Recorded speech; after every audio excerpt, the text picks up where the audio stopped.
पीहू के जाने के बाद शांतिपुर गांव फिर से सुंदर, शांत और लोग हंसी खुशी जीने लगे थे।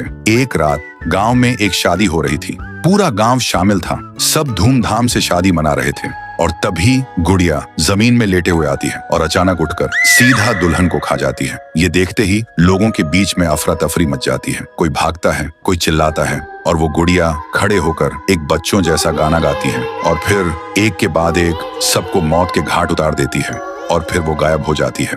गांव फिर से कांप उठता है। सुबह सब लोग इकट्ठा होते हैं और कहते हैं वो भूखी लड़की वापस आ गई है। इस बार एक गुड़िया बनके लोग घुटनों के बल गिर जाते हैं और रो रो कर कहते हैं, हे भगवान हमें बचाओ। तभी गांव का मुखिया आता है और गुस्से में कहता है, चाहे वो कोई भी हो, है तो एक गुड़िया ही ना, आज रात मैं उसे खुद गांव से निकालूंगा। फिर रात के ठीक 2:30 बजे मुखिया अपने 2 चेलों के साथ गांव के बीच खड़ा होता है और फिर वही धुआं छा जाता है और वही आवाज, वो गुड़िया धुएं से निकलती है और सीधा मुखिया के पास चल के आती है। मुखिया कहता है, निकल जा मेरे गांव से, नहीं तो तुझे यहीं बिखरा दूंगा। गुड़िया हंसती है और कहती है, तेरे से पहले भी किसी ने ये सोचा था। और उसी पल वो गुड़िया बड़ी होने लगती है और अपनी पैर से तीनों को कुचल के मार डालती है। सुबह जमीन पे सिर्फ खून के धब्बे रह गए थे, लाशें जैसे हवा हो गई हो। लोग समझ गए ये कोई आम गुड़िया नहीं, इसके अंदर कुछ और ही शक्ति है।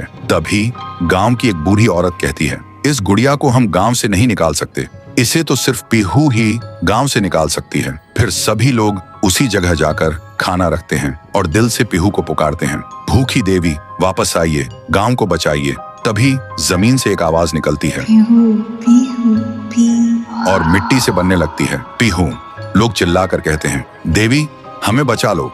फिर रात होती है। वो गुड़िया गाना गाते हुए आती है, लेकिन अचानक पीहू उसके सामने आ जाती है। गुड़िया रुक जाती है। पीहू उसे पकड़ने जा रही होती है, लेकिन गुड़िया हवा में उड़ जाती है। पीहू भी उसके पीछे उड़ जाती है और अपनी आंखों से आग छोड़ के गुड़िया को जलाने की कोशिश करती है, लेकिन गुड़िया एक धुएं में छुप जाती है और फिर अचानक पीहू के पीछे आके उसे एक जोर का वार करती है। पीहू आसमान से जमीन पे आ गिर जाती है और फिर वो गुड़िया पीहू की शक्ति छीनने लगती है। पीहू की ताकत धीरे धीरे गुड़िया के पास जा रही होती है। कुछ देर बाद पीहू जमीन पे गिर जाती है। जब वो उठती है तो देखती है उसका शरीर धुंधला हो गया है और जब वो अपने आप को छू रही थी तो हाथ उसके शरीर के आर पार जा रहा था। वो वहीं गिर के रोने लगती है और जोर से चिल्लाती है, भैया, भैया, भैया। और उसकी आवाज सीधा उसके भाई के कानों तक पहुंचती है। तो दोस्तों, अगर आप देखना चाहते हो पीहू वर्सेस गुड़िया वर्सेस तुंग तुंग तुंग सहर, तो इस वीडियो को 1.5 लाख लाइक्स तक पहुंचाओ।